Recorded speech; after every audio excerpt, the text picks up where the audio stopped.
अब आते हैं इस सवाल पर कि भारत और इंडिया में से क्या सही है। संविधान सभा में इस पर खूब बहस हुई थी। यह हमारे संविधान का अनुच्छेद 1 है और उसमें लिखा हुआ है, India that is Bharat shall be A union of states. बड़ी इंटरेस्टिंग बात है कि उस समय डिबेट थी कि भारत का नाम भारत रखें या इंडिया रखें। कुछ लोगों ने आर्यव्रत भी कहा, आर्यव्रत कहा, कुछ ने हिंदुस्तान कहा, सब नाम चले।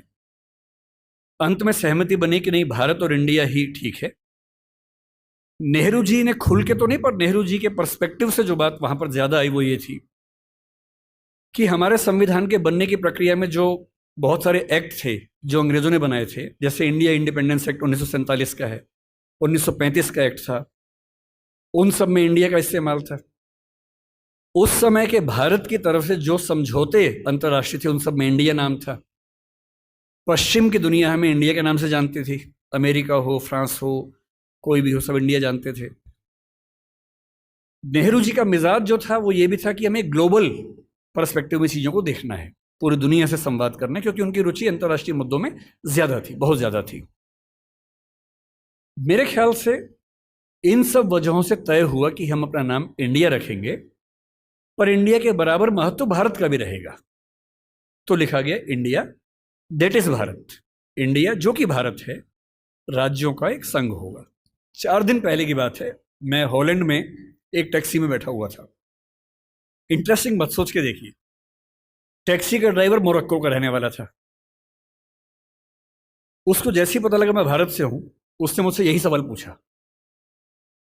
उसने कहा कि यू आर फ्रॉम इंडिया? मैंने कहा yes. We are listing to a debate India और Bharat, what do you think? मैं बड़ा चकित कि ये मोरक्को का आदमी हॉलैंड में रहता है, इसके मन में ये सवाल आ रहा है। तो मैंने कहा कि ये तो राजनीतिक कारणों से हुआ है, लेकिन बात अपने आप में सही है। मैंने कहा जैसे बॉम्बे मुंबई हुआ, मुझे खुशी हुई, क्योंकि मुंबई की आबादी के लिए मुंबई में जो मजा है वो बॉम्बे में नहीं है। बॉम्बे तो अंग्रेजों ने नाम दिया था। कोलकाता को कैलकाटा अंग्रेजों ने किया, तो बंगाल के लोगों ने कोलकाता कर दिया उसको। दिल्ली को दिल्ली के लोगों ने दिल्ली कर दिया, दिल्ली ही बना के रखा हुआ है, DILLI, ये होना चाहिए। कहे कि दिल्ली भाई, हम क्यों दिल्ली बोलेंगे दिल्ली को? ये सारे तर्क अगर सही हैं, अगर बर्मा का नाम म्यांमार होना सही है, क्योंकि उनकी जनता की आवाज तो म्यांमार में है, बर्मा में नहीं है।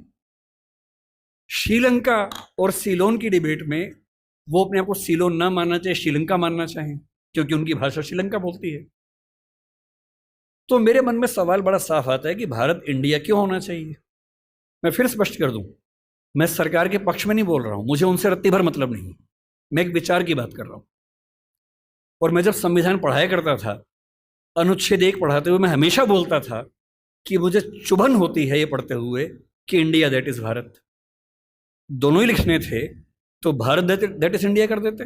अगर दोनों ही लिखने थे, ठीक है, दोनों रखें, क्या दिक्कत है। इंटरेस्टिंग बात इसके बाद है, मोरक्को के उस ड्राइवर ने उसके बाद पता है क्या कहा, हिंदी में अगर बताऊं, बोले अच्छा अच्छा ये मामला है, अब समझ में आया। फिर बोले कि बड़ी इंटरेस्टिंग बात है, हमारा नाम मोरक्को पड़ गया फ्रेंच लोगों की वजह से।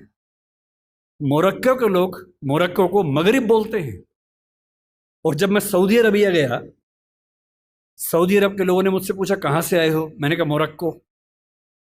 उन्होंने इस भाव से देखा कि मैं पागल हूं, बोले नहीं, मगरिब से आए हो। अगर मगरिब की आबादी खुद को मगरिब कह के खुश है, तो उसे फ्रेंच लोगों की वजह से मोरक्को क्यों कहा जाए?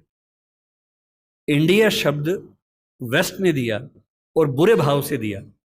उनकी नजर में इंडियन होने का मतलब है बहुत पिछड़ा हुआ होना, रेड इंडियंस, वेस्ट इंडियंस। तो आज ये क्यों हुआ, मैं समझता हूं कि राजनीतिक निहितार्थ है, और उस राजनीति में मेरी रुचि जरा सी भी नहीं है।